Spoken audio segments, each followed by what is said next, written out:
If you ever watched Wheezy making beats live or just listen to a song that Wheezy produced and got really hyped, you open your FL Studio, grab your hit ones, your Z808s, and start making your beat, but at the end they sounded like this.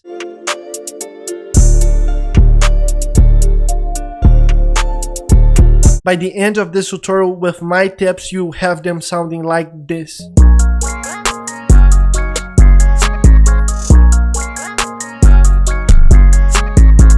So let's get into this tutorial. So let's start out with his sound selections. So the sound selections are by far the most important thing when it comes to making beats, because you can't make a hard beat using bad samples, and you definitely can't make a beat that is as hard as Wheezy using sound selections that aren't as good as his. So for that, I made a drunkie compiling a bunch of sounds that Wheezy used on his hit songs like Megala, Yes Indeed, Big Rocks for an example, and the link of downloads to that will be in the description. So it is a drum kit that's completely free, so make sure that you guys go cop that. And now for his formula when it comes to his claps. So for you to understand all of the things that I'm about to say throughout this tutorial, you must first need to know the difference between downbeats, upbeats, and offbeats. So downbeats would be the same places where the metronome hits. So if you just grab the channel rack, pick a BPM that's not too high, and then play the metronome, you will see that the metronome will always hit on like the first square out of the gray ones and the red ones.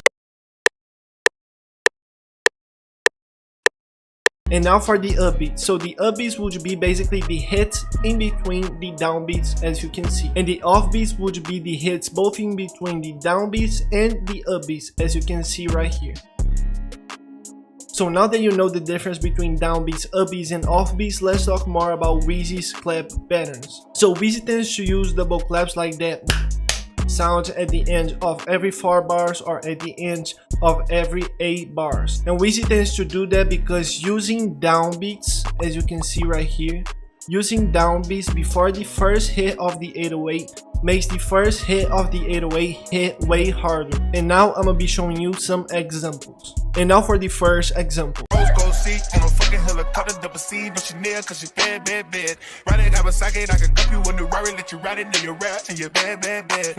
So on this example, you can see that Wheezy used the double claps at the end of every 4 bars. And now for the second example. My cousins are crazy, my cousins like boogie. Life is amazing, it is what it should be. Been here for 10, but I feel like a rookie. I tell her look up cause it's snowing in Tootie. And on this example, you can see that Wheezy used the double claps at the end of every 8 bars. So now that you know the exact places where Wheezy uses his double claps, now I'm gonna be showing you the third example, which is an example of another producer using downbeats before the first hit of the 808 so it can hit way harder.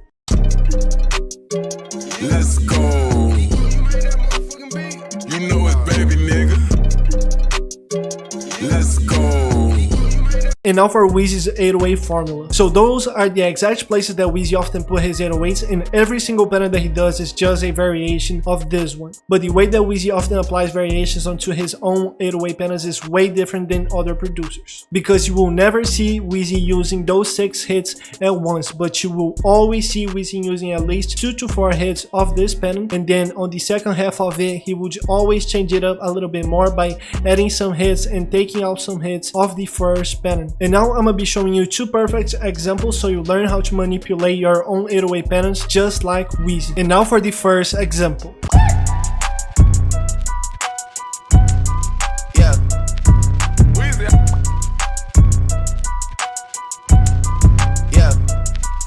So on the first 4 bars, you can see that Wheezy chose to use 2 to 4 hits out of those 6, and then on the second half of it, he chose to manipulate his pattern by adding 2 more hits on those hits right here. And now on the next 4 bars, you can see that he changed the pattern up a little bit more so his pattern wouldn't sound so repetitive and boring. And here you can see that Wheezy chose to use 2 to 4 hits out of those 6, and then on the second half, he just manipulated by adding 1 more hit on the second hit out of those 6 that I showed you from the beginning. And now for the second example.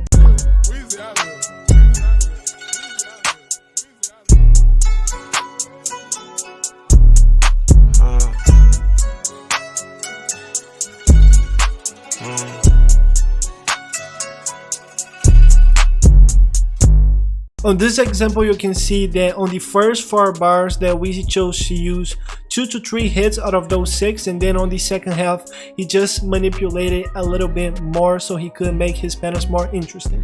And the same happens on the next 4 bars, where you can see that on the first half of the pattern he chose to use only 2 hits out of those 6, and then to apply the variation he just added 1 hit at the end of the pattern. And now for his hi-hat formula. But before we start with the hi-hats, make sure that you have something in mind, and that would be Wheezy's go-to BPMs. So Wheezy's go-to BPMs would be between 110 to 130, so if you try to apply some of these hi-hat patterns that I will be showing you on BPMs that are like 150 to 160, the hi-hat patterns won't work. And now for his hi-hat formula. So his favorite short row would be the shortest row of the 1/3 that you just need to go to the 1/3 grid, press Shift D, and then press Ctrl B. You can see Wheezy using this on 90% of his beats, including hit songs like Hot, Yes Indeed, and Big Rocks for an example. The first one would be the longest row of the 1/3 that you just need to go to the 1/3 grid, press Shift D, and then stretch it out a little bit more.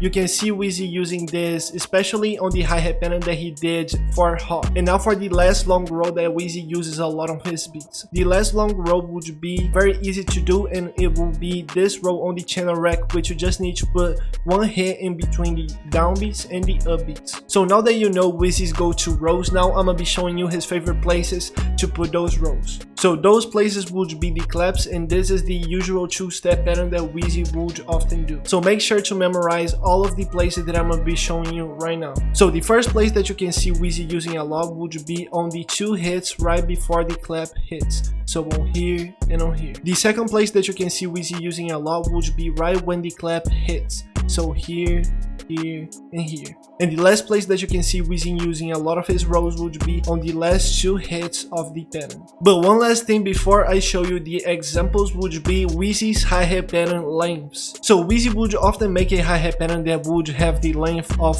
only 2 bars, and then he would repeat that with a slight variation on the next 2 bars, and then he would just repeat the hi-hat pattern. And now for the first example. My cousins are crazy, my cousins like boogie. Life is amazing, it is what it should be. Been here for 10, but I feel like a rookie. I tell her look up cause it's snowing. So on this beat you can see that Wheezy used a lot like the shortest row of the 1/3 that you just go to the 1/3 grid and press Shift D. You can see him doing that on this row, on this row, and on this row, because he just repeats the 2 bars, and then he would apply a slight variation on the next 2 bars where you can see that he didn't use the rows at the end of the pattern. For the places that you can see Wheezy using his rows, you can see that he used rows right when the clap hits, right before the claps, and right when the pattern is ending. And now for the second example.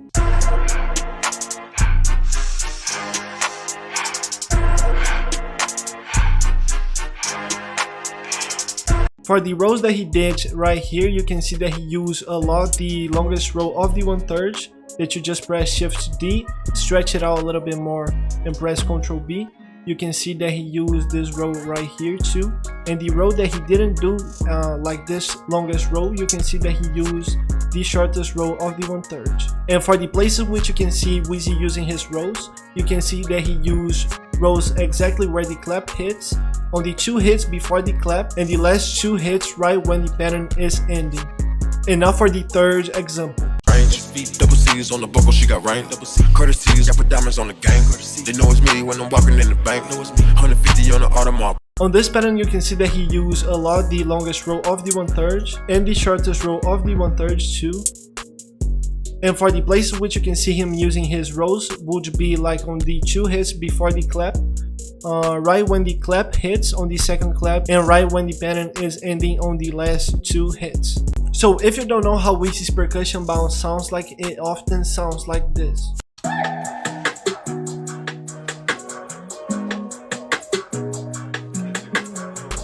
So Wheezy would only make his perc bounces on higher BPMs like 145 to 160. So if you try to apply them on BPMs that are lower or higher than that pocket that I just told you, they won't work. And now for how you can make perk bounces just like him. So first of all, you will need to use at least 3 to 4 percussion sounds, and that could be claps, snares, rim shots too. And when it comes to the places that you should put those percussions, those are the exact places that Wheezy often put his percussions, and every single pattern that he does is just a variation of this one, and those would be most, if not all, of the variations that you can see Wheezy doing. And now for the first example.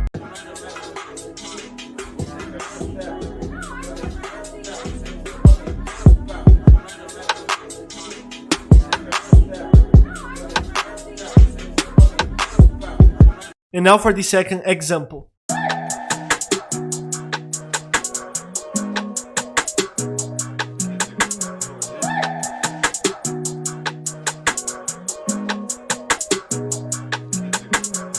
So what you can take away from this is that you should choose one of the variations that I showed you.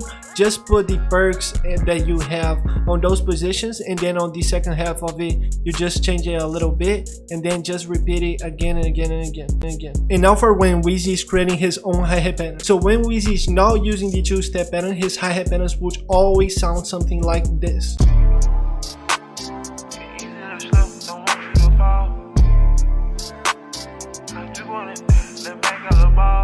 So when he's creating his own hi-hat patterns, he tends to do things that are different from his two-step hi-hat formula. So the first thing would be the BPM. So he tends to use BPMs around 110 to 120, so a very slow BPM when he's creating his own hi-hat patterns, but you can use BPMs that are like 160 to 172, but you won't be able to apply all of the things that he often does on slower BPMs. So the second thing that he does when he's creating his own hi-hat patterns would be to using offbeat hits. That would be those hits in between both the downbeats and the upbeats. And you can see Wheezy using those hits a lot on slower BPMs. And this is why you can see him making a lot of his hi-hat patterns on slower BPMs ranging 110 to 120, because the offbeats will sound way better. The third thing that you can see Wheezy doing is that when he's creating his own hi-hat rolls, he will never use the 1/3 grid, but he would always use the 1/4 grid. And the fourth thing that you can see Wheezy doing a lot when he's creating his own hi-hat patterns is using this roll right here. And now I'm gonna be showing you some examples. And now for the first example.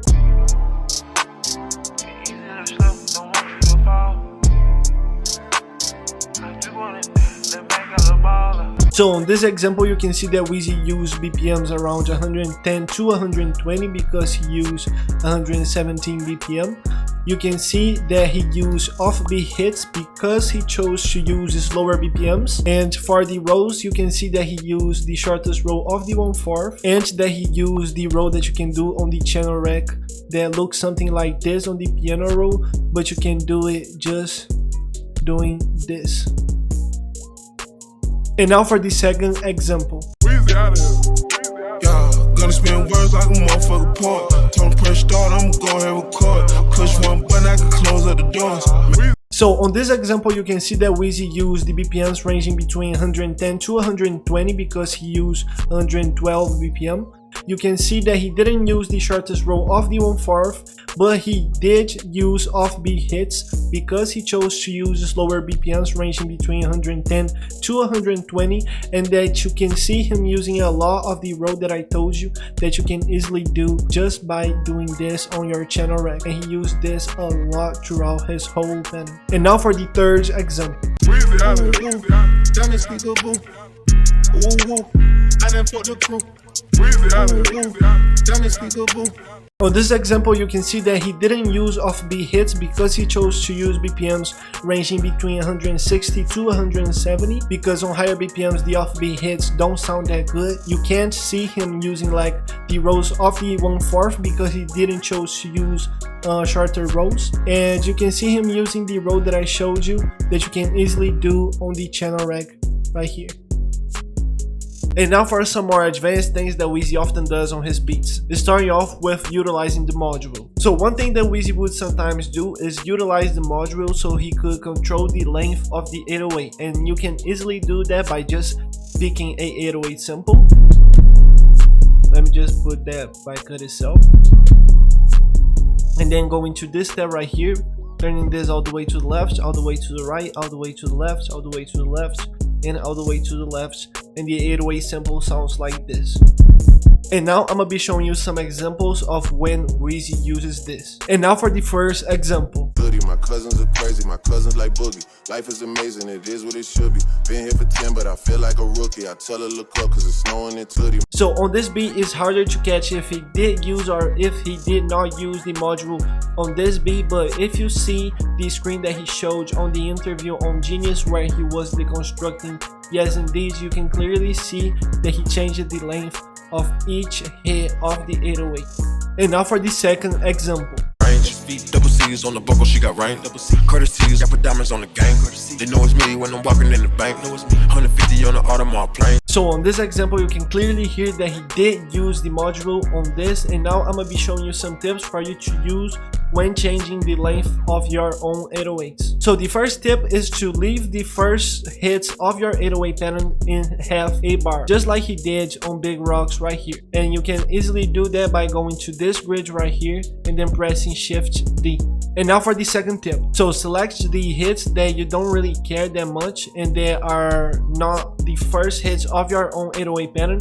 Go to this grid called Beat and then just press Shift D. And now for the third tip for you to utilize when changing the length of your own 808s. That would be to, when you have hits that are on the down beat and they are down pitch, that being they are lower on pitch than most of the hits that you have on your own 808 pattern, make sure to leave them on 2 bars, just like he did on the last hit of Big Rocks right here. And now for the second more advanced thing that Wheezy does on his 808 patterns, and that would be to utilize hits and 808 hits exactly where the clap lands. So I told you that Wheezy often applies variations onto his own 808 patterns only by adding or taking off some hits off of those 6 that I showed you on the beginning and they are on the screen right now. So that's true for most of his beats, but that's not true for all of them. And now I'm gonna be showing you some examples for you to see how Wheezy utilizes 808 hits where the clap hits. My cousins are crazy, my cousins like boogie. Life is amazing, it is what it should be. Been here for 10, but I feel like a rookie. I tell her look up, cause it's snowing. Double C's on the buckle, she got rain. Courtesies, I put diamonds on the gang. They know it's me when I'm walking in the bank. 150 on the Audemars plane. So utilizing 808 hits exactly where the clap lands is a very good idea because it is very underrated, that being no other producer often does this, and because it is a very good downbeat place for you to put your own 808s. And lastly, don't close the video. I will be leaving right here a playlist of all of the videos that you need to watch in order to improve very fast and making drums. So make sure to watch those videos because they will help you a lot.